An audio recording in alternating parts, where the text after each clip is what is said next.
사랑하는 형제자매 여러분, 하나님의 은혜와 평강이 여러분의 삶에 가득하기를 기도합니다. 오늘 우리가 함께 나눌 이야기에 앞서 잠시 여러분의 마음을 모아주시기 바랍니다.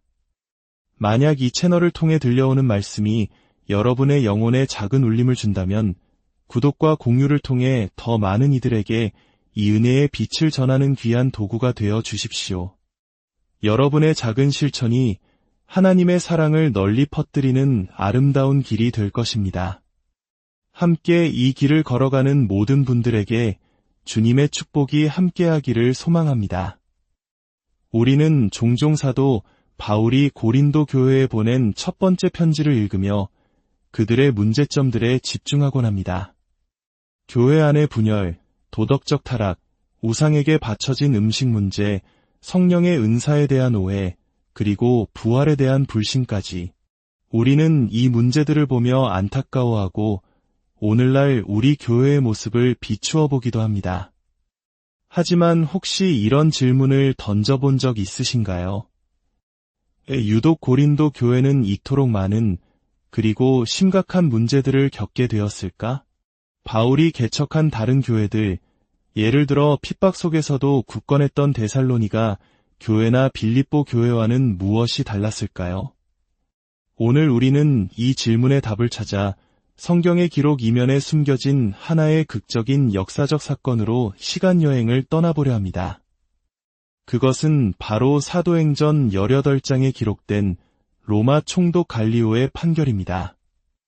이 판결이 어떻게 고린도 교회를 영적 시험대 위에 올려놓았는지, 그리고 그들의 이야기가 오늘날 편안함 속에 살아가는 우리에게 어떤 경고와 교훈을 주는지 깊이 묵상해 보고자 합니다. 오늘의 이야기는 단순히 과거의 역사를 배우는 것을 넘어 우리 자신의 신앙을 돌아보는 거울이 될 것입니다.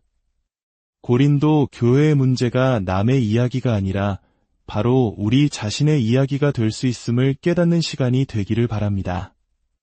사도행전 18방으로 가보면 우리는 활기 넘치는 항구 도시 고린도에서 복음을 전하는 바울의 모습을 만나게 됩니다. 고린도는 당시 로마 제국의 중요한 상업 중심지였으며 다양한 문화와 종교, 철학이 뒤섞인 용광로와 같은 곳이었습니다. 바울은 그곳에서도 여느 때처럼 회당에 들어가 유대인들에게 예수가 바로 구약 성경이 약속한 메시아이심을 담대히 증거했습니다. 그의 메시지는 많은 이들의 마음을 움직였습니다. 회당장 그리스보를 비롯한 수많은 유대인들과 하나님을 경외하던 이방인들이 복음을 받아들이고 주님께 돌아왔습니다.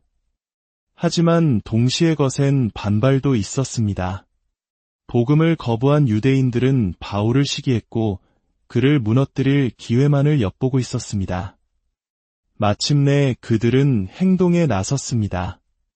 바울을 붙잡아 아가야 지역을 다스리던 로마 총독 갈리오의 법정으로 끌고 간 것입니다. 갈리오는 단순한 지방관리가 아니었습니다. 그는 로마의 저명한 철학자 세네카의 형제이자 로마 정치계에서도 상당한 영향력을 가진 인물이었습니다. 그의 판결은 그 지역에서 곧 로마 제국의 법과도 같았습니다. 유대인들은 바울을 고발하며 외쳤습니다. 이 사람이 법을 어기면서까지 하나님을 경배하라고 사람들을 선동하고 있습니다. 여기서 그들이 말하는 법은 로마법과 유대법의 경계에 있는 미묘한 문제였습니다. 그들은 바울이 유대교의 전통을 깨뜨리는 이단일 뿐만 아니라 로마 제국이 허용한 유대교의 테두리를 벗어나 사회 질서를 어지럽히는 위험인물이라고 주장한 것입니다. 바울이 막 입을 열어 자신을 변호하려던 그 순간 갈리오가 그들을 제지하며 판결을 내립니다. 그의 판결은 단호하고 명쾌했습니다.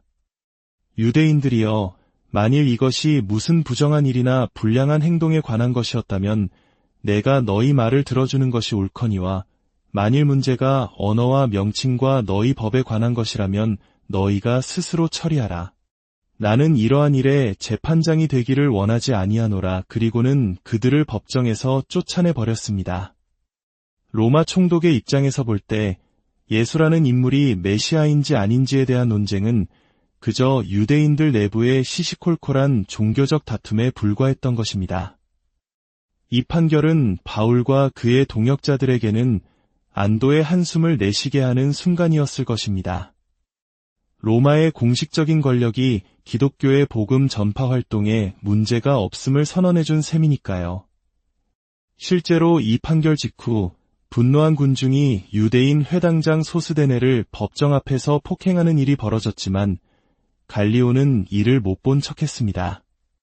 이는 당시 고린도 사회에 만연했던 반유대 정서를 보여주는 동시에 갈리오의 판결이 얼마나 기독교 공동체에 유리하게 작용했는지를 암시합니다.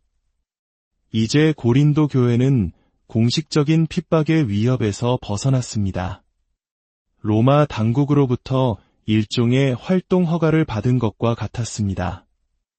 다른 지역의 교회들이 여전히 사회적 냉대와 박해의 위협 속에서 신앙을 지켜야 했던 것과는 완전히 다른 상황이 펼쳐진 것입니다. 하지만 바로 이 지점에서 우리는 고린도 교회의 비극이 시작되었음을 직감하게 됩니다. 핍박의 칼날이 무뎌지자 그들 내부에서 더 무서운 적이 자라나기 시작했기 때문입니다. 그 적의 이름은 바로 편안함과 교만이었습니다. 갈리오의 판결 이후 고린도 교회는 급격하게 성장하기 시작했습니다. 더 이상 사회적 불이익이나 위험을 감수하지 않아도 되는 새로운 종교 공동체는 많은 이들에게 매력적으로 다가왔습니다. 어떤 이들은 바울이나 아볼로와 같은 유창한 설교가들의 지혜에 매료되었고, 어떤 이들은 신비로운 영적 체험에 이끌렸으며, 또 어떤 이들은 새로운 사회적 관계를 형성하기 위해 교회에 발을 들였습니다. 외부의 압력이 사라진 교회 공동체는 내부의 문제에 눈을 돌리기 시작했습니다. 그런데 그 방향이 잘못되었습니다. 그들은 서로의 다름을 그리스도의 몸 안에서 하나로 묶어내는 대신 자신들의 취향과 배경에 따라 파벌을 만들기 시작했습니다. 나는 바울에게 속했다. 나는 아볼로에게 속했다. 나는 게바에게 속했다고 외치며 복음의 본질이신 그리스도를 분열시키는 어리석음을 범했습니다. 그들의 영적 교만은 도덕적 해이로 이어졌습니다. 심지어 아비의 아내를 취하는 끔찍한 죄악이 교회 안에서 버젓이 벌어졌음에도 그들은 슬퍼하거나 죄를 지적하기는커녕 오히려 자신들의 영적 자유를 과시하며 스스로를 대단하게 여겼습니다. 마치 자신들은 율법을 초월한 특별한 존재라도 된 것처럼 말입니다. 그들은 세상의 법정에서 서로를 고소했고, 부유한 자들은 성찬식에서 가난한 형제들을 배고픔 속에 내버려 둔 채 자신들만의 만찬을 즐겼습니다. 성령께서 주신 귀한 은사들은 교회의 덕을 세우고 서로를 섬기는 데 사용되지 않고 자신의 영적 우월함을 뽐내는 경쟁의 도구로 전락해버렸습니다. 이 모든 문제의 뿌리에는 무엇이 있었을까요? 바로 십자가 없는 영광을 추구하는 그들의 뒤틀린 신앙이 있었습니다. 그들은 이미 왕이 되었고 이미 부유해졌으며 이미 모든 것을 통달했다고 착각했습니다. 십자가의 고난과 자기 부인의 길을 통해 영광에 이르는 복음의 진리를 잊어버린 채 세상적인 성공과 지혜, 그리고 안락함을 하나님의 축복과 동일시했던 것입니다. 이러한 고린도 교회의 모습은 어쩌면 오늘날 풍요와 안정 속에서 살아가는 우리 서구 사회의 교회, 그리고 우리 한국 교회의 모습과도 깊이 닮아 있을지 모릅니다. 핍박과 가난 속에서 순수하게 하나님만을 의지했던 믿음의 선배들의 이야기는 이제 먼 옛날의 전설처럼 들립니다. 우리는 사회적으로 용인되고 때로는 존중받는 종교의 일원이 되었습니다. 우리는 더 이상 신앙 때문에 생명의 위협을 받거나 극심한 불이익을 당하지 않습니다. 바로 이 편안함이 우리를 고린도 교회와 같은 영적 잠에 빠지게 만들 수 있습니다. 외부에 적이 없으니 우리는 내부의 형제들을 향해 나를 세우고 세상의 성공 논리를 교회 안으로 끌어들여 누가 더 큰 자인지 경쟁합니다. 십자가의 자기희생보다는 번영과 성공의 메시지에 더 귀를 기울이고 교회의 본질인 거룩함과 사랑을 잃어버린 채 세상과 구별되지 않는 그저 그런 사교 모임으로 전락할 위험에 처해 있습니다. 그렇다면 이 심각한 고린도 병에 대한 바울의 처방은 무엇이었을까요? 바울은 그들의 문제를 하나하나 지적하면서도 시종일관 단 하나의 핵심으로 돌아갑니다. 바로 예수 그리스도와 그가 십자가에 못 박히신 것입니다. 바울은 세상의 지혜를 자랑하는 그들에게 선포합니다. 십자가의 도가 멸망하는 자들에게는 미련한 것이요 구원을 받는 우리에게는 하나님의 능력이라 그는 분열된 그들에게 호소합니다. 그리스도께서 어찌 아니었느냐 그는 도덕적으로 타락한 그들에게 경고합니다. 너희 몸은 너희가 하나님께로부터 받은 바 너희 가운데 계신 성령의 전인 주를 알지 못하느냐. 그리고 이 모든 가르침의 정점에서 바울은 기독교 신앙의 심장부인 부활을 선포합니다. 만약 그리스도의 부활이 없다면 우리의 믿음도 헛되고 우리는 여전히 죄 가운데 있을 것이며 이 세상에서 가장 불쌍한 자가 될 것이라고 말입니다. 부활신앙은 단순히 죽음 이후의 삶에 대한 막연한 기대가 아닙니다. 그것은 지금 이 순간 우리가 어떻게 살아야 하는지를 결정하는 능력입니다.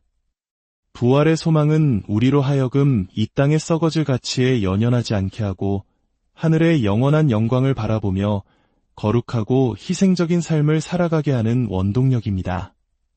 사랑하는 성도 여러분, 갈리오의 판결은 고린도 교회에 편안함이라는 예상치 못한 시험지를 안겨주었습니다. 그리고 안타깝게도 그들은 그 시험에서 좋은 점수를 받지 못했습니다. 핍박이라는 외부의 불길은 그들의 믿음을 연단했을지 모르지만 안락함이라는 따뜻한 온기는 그들의 영혼을 잠들게 했습니다. 오늘날 우리 역시 갈리오의 판결 아래 살고 있습니다. 세상은 우리의 신앙을 사적인 취미 정도로 용인해줍니다. 사회에 큰 해를 끼치지 않는 한 우리가 무엇을 믿든 크게 상관하지 않습니다. 이 허가된 신앙 속에서 우리는 과연 깨어 있습니까? 혹시 우리도 고린도 교회 성도들처럼 세상적인 기준으로 교회의 성공을 판단하고 있지는 않습니까? 더 큰 건물, 더 많은 교인 수, 더 화려한 예배가 우리의 자랑이 되고 있지는 않습니까? 십자가의 길을 따르는 제자의 삶보다는 아무런 대가 없이 축복만을 누리려는 값싼 은혜에 만족하고 있지는 않습니까? 바울의 외침은 2000년의 시간을 넘어 오늘 우리에게도 동일하게 들려옵니다. 교만에서 벗어나 겸손으로, 분열에서 벗어나 하나됨으로 세상의 지혜가 아닌 십자가의 능력으로 돌아오라고 말입니다. 편안함은 축복일 수 있지만 동시에 가장 무서운 영적 독이 될 수도 있습니다. 오늘 이 말씀을 통해 우리 각자와 우리 교회 공동체가 스스로를 돌아보기를 원합니다. 우리는 핍박 속에서 믿음을 지키는 순교자의 길은 가지 않을지라도 편안함 속에서 믿음의 본질을 잃어버리는 고린도인이 되어서는 안 될 것입니다. 부디 십자가의 능력이 우리의 교만을 깨뜨리고 부활의 소망이 우리의 안일함을 흔들어 깨우기를 간절히 기도합니다. 그리하여 세상의 빛과 소금으로서 분열된 세상을 치유하고 하나님의 사랑을 증거하는 살아있는 그리스도의 몸된 교회로 굳건히 서 나아가는 우리 모두가 되기를 주님의 이름으로 축원합니다.